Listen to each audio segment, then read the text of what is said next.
ஃபைனலாக நாங்கள் பழனிக்கு போக பொள்ளாச்சி ரீச் ஆகிட்டோம்.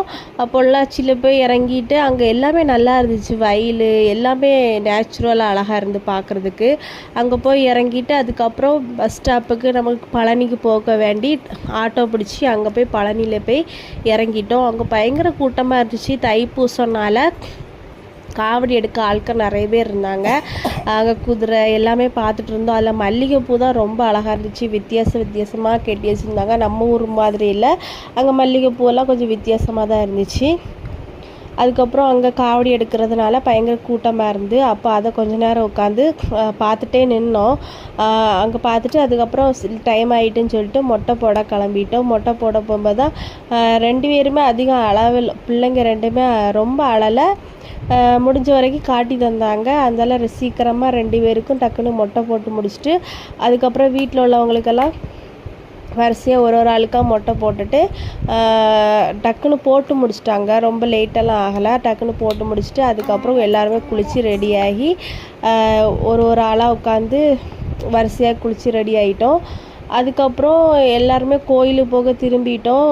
மார்னிங்கே பசி உருவாக்கலை. அதனால எல்லோரும் ஒரு சரவண பவன் பழனியில் இருக்கிற ஹோட்டலில் ஏறி மார்னிங் டிஃபன் அங்கேயே சாப்பிட்டுட்டோம். தோசை தான், நம்ம இடத்த மாதிரி இல்லை, கொஞ்சம் பெருசாக, கொஞ்சம் சாப்பிட்டா ஒன்றும் இல்லை, கொஞ்சம் இதாக தான் இருந்துச்சு.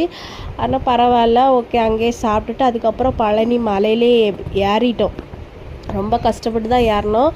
ரொம்ப தூரமாக இருந்துச்சு. ஃபைனலாக அங்கே ஏறி அங்கே கோயிலுக்கெல்லாம் போயிட்டு எல்லாருமே நின்று ஃபோட்டோஸ் எல்லாம் எடுத்து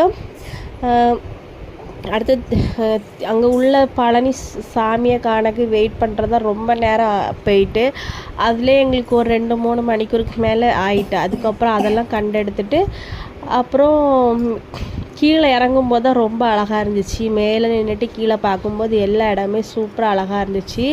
அது வார வழியில் ஒரு மங்கி வேறு உட்காந்துருந்துச்சு. கை கொடுத்தா சேக்கன் வேறு தந்துச்சு. அதுகிட்ட கொஞ்சம் நேரம் பார்த்துட்டு அதுக்கப்புறம் கீழே இறங்கணும். மேலே நின்று பார்க்கும்போது எல்லா இடமும் அப்படியே சூப்பராக அழகாக இருக்கும். இப்போ ஏறும்போது ரொம்ப கஷ்டமாக இருந்துச்சு. ஆனால் இறங்கும்போது அவ்வளோ கஷ்டமாகவே இல்லை. டக்குன்னு இறங்குன மாதிரி தான் இருந்துச்சு. அதுக்கப்புறம் கீழே வந்துட்டு காவடி எடுத்துகிட்டு வரவங்க மேளம்லாம் அடித்து டான்ஸ் ஆடிட்டு இருந்தாங்க. அப்போ அதையும் நின்று கொஞ்ச நேரம் நின்று பார்த்து வீடியோஸ் எல்லாம் எடுத்துகிட்டே இருந்தோம். இது ஃபுல்லாக அங்கே ஃபுல்லாக காவடி இது தான் அதிகமாக, நிறைய பேர் ஃபுல்லாக காவடி இது தான் நிறைய பேர் வந்திருந்தாங்க. அப்போ அதெல்லாம் முடிச்சுட்டு ஃபைனலாக அதுக்கப்புறம் பஸ் ஸ்டாப்புக்கு வந்துட்டோம். பஸ் ஸ்டாப்புக்கு வந்துட்டு ட்ரெயினுக்கு வேண்டி வெயிட் பண்ணிகிட்டே இருந்தோம். அப்போ ட்ரெயின் கொஞ்ச நேரம் 1 ஹவர் கழிஞ்சு தான் ட்ரெயின் வந்துச்சு. அப்போ